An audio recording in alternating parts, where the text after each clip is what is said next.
It's another round of President Trump versus Federal Reserve Chair Jerome Powell. Now, for months, Trump has been putting pressure on Powell to lower interest rates. But in this round, the Trump administration's Department of Justice is upping the ante. Powell says they've opened a criminal investigation into him that essentially accuses him of splurging on Fed building renovations. Now, normally, Powell embodies one of the most important characteristics for central bankers, which is that he's incredibly boring, or at least his statements are. I'm sure he's a lot of fun at parties, but in these statements, he's usually keeping it calm and cool, right? But in the one released on Sunday, where he talks about this criminal investigation, he got pretty spicy, at least central banker spicy. Let's take a listen. The threat of criminal charges is a consequence of the Federal Reserve setting interest rates based on our best assessment of what will serve the public, rather than following the preferences of the president. This is about whether the Fed will be able to continue to set interest rates based on evidence and economic conditions, or whether instead monetary policy will be directed by political pressure or intimidation. To find out what this means for the U.S. and more, we're joined by DW's own Janelle Dumalaon in Washington, D.C., and Peter Ricchiuti. He's a professor at the Freeman School of Business at Tulane University. So, Janelle, let's begin with you. How did you feel when you saw this news come through? Was it a shock? Because Trump has been putting pressure on Jerome Powell for a bit of a while now. I mean, the investigation was a really unprecedented step, right? So from my perspective, I did find it quite shocking. So we've not actually heard from Powell that much since that video message that he released, you know, the one that has become famous now for the unusual level of directness, the unusual level of pushback against the president. It feels to me like he said his piece and then went back to stoic relative silence, Powell-like silence, some would say. But, you know, it's worth saying what he said, of course, boomeranged around the halls of Washington, prompting criticism of the investigation from with his own party. I don't know if you've heard some of the remarks from the likes, for example, of Senator Lisa Murkowski of Alaska. She said that this was a clear attempt from the administration to coerce the Fed. Larry Kudlow, one of Trump's former economic advisors from the first term, also slammed the investigation. And perhaps most notably, we also heard from Treasury Secretary Scott Bessent, who also reportedly trolled Trump that this investigation actually impedes their ability to get the Fed candidate that they want in place. So the president, on the other hand, you know, he's remained vocal about him. Obviously, he's asked about Powell almost every day. This week, he said Powell was either incompetent or crooked, saying that jerk will be gone soon. But then he also told Reuters that he has no intention of firing Powell and it's too early to determine what to do. So mixed bag there, but I guess we're going to get into all that. Yeah, there's a lot to unbraid here, right? This has been like a multi-season drama. But Peter, I want to turn to you because the common wisdom is that central bank independence is vital to the long-term health of an economy, no matter if it's the U.S. or another country. And we've not seen very many examples of central banks who are entwined with politics and then that country doing well. So what's your read of the situation, of the importance of independence here? It's the most important thing in the markets, the most important thing to the economy. It's very difficult to, first of all, be an investor. You just can't really know where things are going to go. And all the ideas that have been floated around, like lowering rates on credit cards and housing and such, is a lot more complicated than it's being presented as. And Janelle, why is Trump putting the pressure on now when Powell only has just a few months left in his term? I mean, Kassandra said it, right? Like, this was like a multi-season drama. So it's fair to say he's been putting pressure on Powell pretty consistently, right? Like throughout, since being back in office. The really new thing here is the investigation. But the investigation, it's also coming at a time where Trump has reportedly lashed out at the DOJ and lashed out at his U.S. attorneys for not doing enough to prosecute his enemies. He has called them weak. And that timing is interesting because he reportedly did that right before these subpoenas for the Fed were issued. But it's a justifiable question, right? We know that Powell's term is ending in May. There's been a lot of supporting to suggest that many in the Trump administration would have preferred a patient waiting out till Powell was out of the chairmanship. So there's been a lot of speculation as to why he appears to be ramping up the pressure now. Really, what I want to know, though, is you've outlined all these reasons that Trump should have maybe just let sleeping dogs lie, right? So why make this a spectacle? Why make this a headline? You've got like 4 months left with Powell. Like, why not just like let this go, fade into the horizon? Yeah, I mean, I wanted to say that, like, the low approval ratings, this is a phenomenon that he is experiencing now, right? Like on the economy. And there has been some speculation to suggest that, in fact, what he is looking for in Jerome Powell is a scapegoat. This is somebody who doesn't know to raise the interest rates when he should. It's impacting the economy. It's keeping your borrowing costs high. And you know what? He might even be crooked. Look at the suspicious building project that he has undertaken. So I think that, difficult to say whether that's true or not, but this is definitely a speculation that has been floated. Okay, we'll get back to the politics of it all in just a second. But Peter, the reaction from the markets wasn't that explosive, despite the fact that, as you said, the independence of the Federal Reserve is a very serious thing and could have serious impacts down the road. Why do you think that is? I think that is hard to explain, really. This is exact opposite of what the markets want. I think what Powell's doing, by the way, they've said he was an idiot and all that, which is ridiculous. I'd much rather have the people. Trump was saying Powell was an idiot and so on, right? Right, and Trump was saying that Powell was an idiot and all of that kind of thing. First of all, the people we have at the Fed are the brightest people I know. I have former students there. I have friends there. I mean. They're smarter than me. They're better dressed. They have less body fat. These people are really perfect great. humans. Impossible. Yeah, and the idea that that a politician should be able to have more say in that. The other thing is Powell is doing the right thing. There are indications in the labor market and there are indications at GDP that things might be inflating. And so to lower rates like the president wants is very, very dangerous. Because if you lower rates, the economy will be stimulated. And on the short term, that's going to be great. But it'll also raise inflation. It's not that Powell doesn't know that rates, when they go lower, stimulate the economy. It's that he's being cautious in here. And I think just about every economist, every central bank president thinks it's a reasonable way to go about it. So there was a little bit of reaction after this weekend kind of revelation, right? I was reading reports about this Sell America trend, maybe is the right word, in reaction to the Powell investigation. Can you explain what that is, Peter, and whether or not we actually saw it? Well, one thing is in the last year, the foreign markets have done better than the U.S. market has. So a lot of people don't focus on that. And the other thing I got to tell you is that the Federal Reserve was and their actions were real esoterica. You were either a finance professor or you were a trader in the markets. Nobody went around talking about the Fed. They thought the Fed was like maybe an Indian reservation or a brand of bourbon or something like that. They had no idea.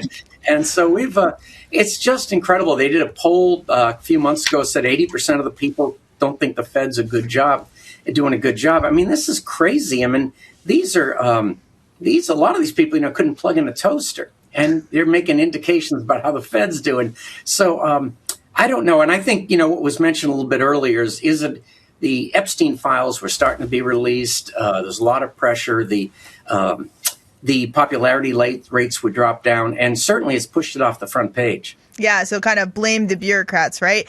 I'm wondering, Right. Are the markets just assuming that maybe this investigation will fail or that, Powell's term will outrun these problems? I think that is, and I'm kind of shocked, really. In 4 months, Powell's going to step down from that position, and I don't know what more you'd really want to see. And he's going to put his own people in there, and of course they're going to lower rates and jack up the economy. But I don't see that as a good move at all. And the other thing is that people don't understand. There's another group on the other side. For instance, the mortgages to credit cards, to lower the rates on those. Somebody owns those securities. So it's not safe.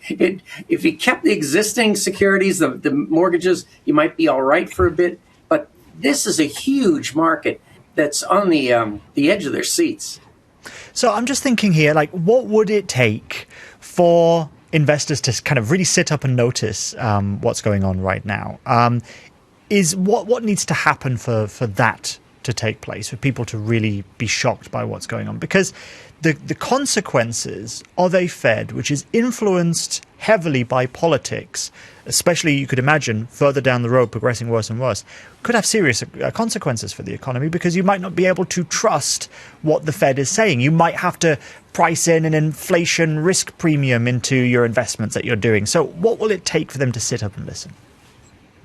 And that is a great question. I think one of the problems is we're seeing numbers, and they come out every month like they have since the earth cooled. But it's but people don't know. They're kind of scared that those numbers are correct. I mean, you fired the labor statistics people.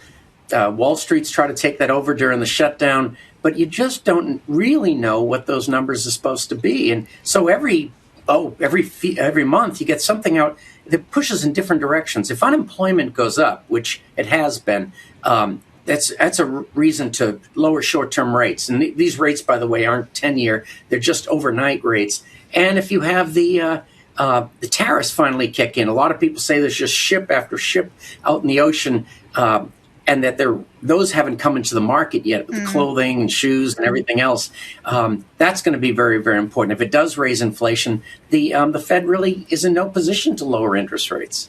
Janelle, I'm hoping we can just get real for a second, because I'm really wondering, what's the point of this investigation? Like, really, is Trump just setting the stage for his new Fed Reserve chair? Or, like, I don't know, what gives?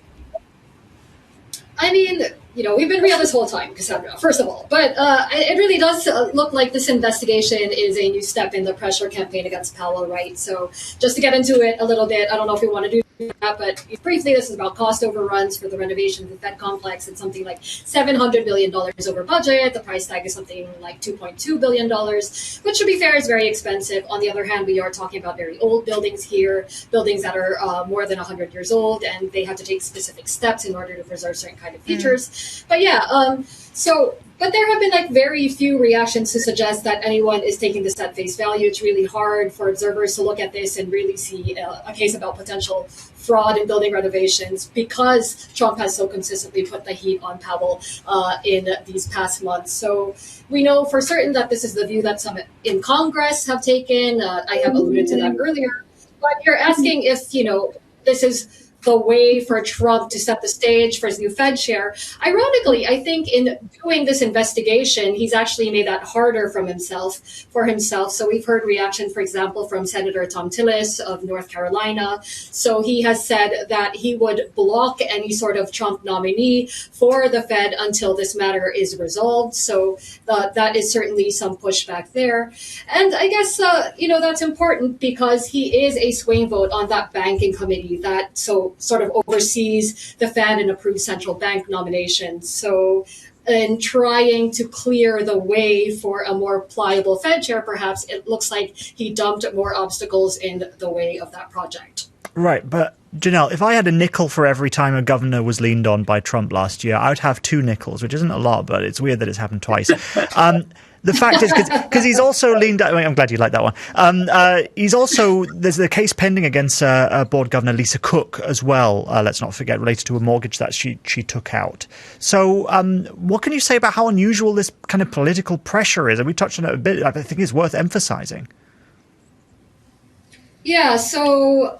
First of all, your nickels, I'll take them. That is good American money, even if there are only 2. But just to back up a bit, this is about Trump trying to fire Fed Governor Lisa Cook because she claimed allegedly multiple homes as her primary residence on mortgage applications to get better loan terms. Cook, of course, has strongly denied this. She has also sued and she's argued that Trump lacks the legal authority to do this under the Federal Reserve Act. Remember that Trump can only remove people in the Fed for due cause. So now this is going to go to the Supreme Court. So anyway, that's the short of it. But how unprecedented is this? Again, obviously, every president wants to take credit for an economic boom. Every president wishes that the Fed would help them in that regard. And there are a few examples in history where you actually do have the government leaning on the Fed to do what they want. So Richard Nixon, I looked this up, leaned famously on Fed Chair Arthur Burns before the 1972 election. He wanted to keep rates low. It worked politically, but led to this big inflation mess in the 70s. So for the most part, Fed independence has been a sacred cow. Like our good professor has said, it is the most important thing. And I think most people actually do understand that. Yeah, Peter, I want to turn back to you because obviously the U.S., the world's biggest economy. But what does the rest of the world do if it trusts the Fed less, if this lean does work and the independence becomes questionable? Yeah, and, in terms of comparison of other countries and such, this has been the gold standard is the Federal Reserve. So very difficult. Another thing is on the business side. Businesses can't make big commitments going forward other than all that's going on in AI. And that just stops them because we visit companies all the time. And here at Tulane, I take a group of students out to visit companies. And one of the things they say is that you ask them what's their 3 or 5 year plan, and they look at you as if you had two heads. I mean, because they don't see this at all. I mean, I wake up in the morning, the rules have changed. I mean, this is a tough way. No matter how smart a CEO you are, you're pulling the reins in, and they can't be blamed for it. Okay, and Peter, there's another Federal Reserve meeting at the end of the month where we're going to basically see a transition potentially take place. And that is that one of the governors is leaving and another one gets to be put in. It might take a while to confirm that, of course. But what are you expecting to see here? What moves are we going to see at that board level? I think there was a lot of split, by the way, the last time they announced whether they're going to cut rates or not. But I think they'll lower them by a quarter point. A lot of people are hoping for a half a point. I still think whatever direction they go, it's got to be gradual. And that's one reason the markets have held up. It's you're not expecting, something very, off the curve. You're just going to look maybe lower and lower and lower until things catch. But there's real problems in the economic numbers in the U.S. and they're just hard to digest at this point. And the tariffs have been pushed under the rug and they change every moment. I think I get up pretty early in the morning, but I have not been able to get up early enough to beat these stories coming out. And I think a lot of people feel the same way. And by the way, I started this business. I started this business in 1979, and back then we had 18% interest rates on mortgages. So I guess I'm showing my age, but I'm having trouble just falling apart and falling on the floor with these kind of rates that we've seen. So I don't know. That was Velker that did that, and he was trying to kill inflation off. So and that's the job of the Fed, not to answer to people or ask questions. They are the people that do it. And I think this idea of politicians getting in the middle of things it's really dangerous. And that was just a sneak preview of our business podcast, The Dip. But if you want full episodes and you want to subscribe, then you know what to do. You just scan that QR code that's on your screen right now. But for now, thanks for watching our show, The Dip. Thanks for watching. Bye-bye. See ya.